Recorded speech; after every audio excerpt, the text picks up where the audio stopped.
Let us assume the feeling, I am Christ, and our whole behavior will subtly and unconsciously change in accordance with that assumption. Our subconscious assumptions continually externalize themselves that others may consciously see us as we subconsciously see ourselves, and tell us by their actions what we have subconsciously assumed ourselves to be. Therefore, let us assume the feeling, I am Christ, until our conscious claim becomes our subconscious assumption, that we all, with open face, beholding as in a glass the glory of the Lord, are changed into the same image, from glory to glory. Let God awake and his enemies be destroyed. There is no greater prayer for man. Feeling is the secret. This is another little semi-book inside of this book, Resurrection, called Feeling is the Secret. Public opinion will not long endure a theory which does not work in practice. Today, probably more than ever before, man demands proof of the truth of even his highest ideal. For ultimate satisfaction, man must find a principle which is for him a way of life, a principle which he can experience as true. I believe I have discovered just such a principle in the greatest of all sacred writings, the Bible. Drawn from my own mystical illumination, this book reveals the truth buried within the stories of the Old and New Testament alike. Briefly, the book states that consciousness is the one and only reality, that consciousness is the cause and manifestation is the effect. It draws the reader's attention to this fact constantly, that the reader may always keep first things first, having laid the foundation that a change of consciousness is essential to bring about any change of expression. This book explains to the reader a dozen different ways to bring about such a change of consciousness. This is a realistic and constructive principle that works. The revelation it contains, if applied, will set you free. The oneness of God. Hear, O Israel, the Lord our God is one Lord. Hear, O Israel, hear, O man, made in the very substance of God. You and God are one and undivided. Man, the world, and all within it are conditioned states of the unconditioned one, God. You are this one. You are God conditioned as man. All that you believe God to be, you are.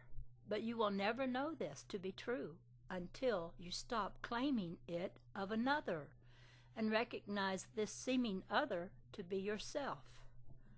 God and man, spirit and matter, the formless and the formed, the creator and the creation, the cause and the effect, your Father and you are one. This one in whom all conditioned states live and move and have their being is your I am, your unconditioned consciousness. Unconditioned consciousness is God, the one and only reality. By unconditioned consciousness is meant a sense of awareness, a sense of knowing that I am apart from knowing who I am. The consciousness of being divorced from that which I am conscious of being. I am aware of being man, but I need not be man to be aware of being. Before I became aware of being someone, I, unconditioned awareness, was aware of being. And this awareness does not depend upon being someone. I am self-existent, unconditioned consciousness. I became aware of being someone, and I shall become aware of being someone other than this that I am now aware of being. But I am eternally aware of being, whether I am unconditioned formlessness or I am conditioned form. As the conditioned state, I, man, might forget who I am or where I am, but I cannot forget that I am. This knowing that I am, this awareness of being, is the only reality. This unconditioned consciousness, the I am, is that knowing reality in whom all conditioned states, conceptions of myself, begin and end, but which ever remains the unknown knowing, being, when all the known ceases to be. All that I have ever believed myself to be, all that I now believe myself to be, and all that I shall ever believe myself to be are but attempts to know myself, the unknown, undefined reality.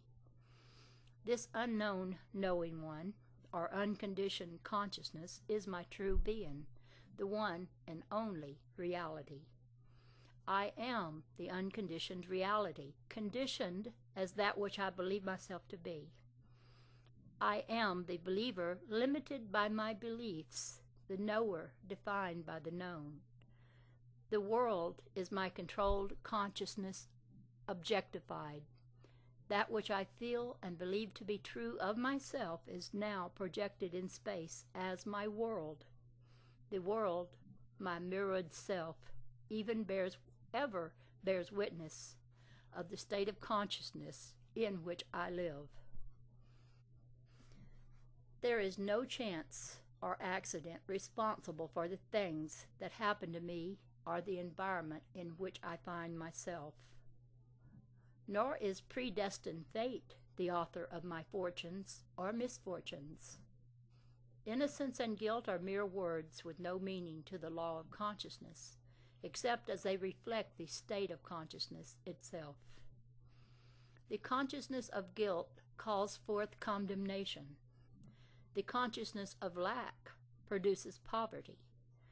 Man everlastingly objectifies the state of consciousness in which he abides, but he has somehow or other become confused in the interpretation of the law of cause and effect.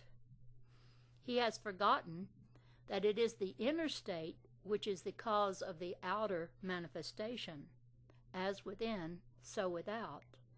And in his forgetfulness, he believes that an outside God has his own peculiar reason for doing things, such reasons being beyond the comprehension of mere man. Or he believes that people are suffering because of past mistakes which have been forgotten by the conscious mind. Or, again, that blind chance alone plays the part of God. One day, man will realize that his own I amness is the God he has been seeking throughout the ages, and that his own sense of awareness, his consciousness of being, is the one and only reality. The most difficult thing for man to really grasp is this, that the I amness of himself is God. It is his true being or father state, the only state he can be sure of. The Son, his conception of himself, is an illusion. He always knows that he is, but that which he is an illusion created by himself, the Father, in an attempt at self-definition. This discovery reveals that all that I have believed God to be, I am the resurrection and the life, is a statement of fact concerning my consciousness. For my consciousness resurrects or makes visibly alive that which I am conscious of being. I am the door. All that ever came before me are thieves and robbers. Shows me that my consciousness is the one and only entrance into the world of expression. That by assuming the consciousness of being, or possessing the thing which I desire to be or possess, is the only way by which I can become it or possess it. That any attempt to express this desirable state in ways other than by assuming the consciousness of being or possessing it is to be robbed of the joy of expression and possession. I am the beginning and the end, reveals my consciousness as the cause of the birth and death of all expression. I am hath sent me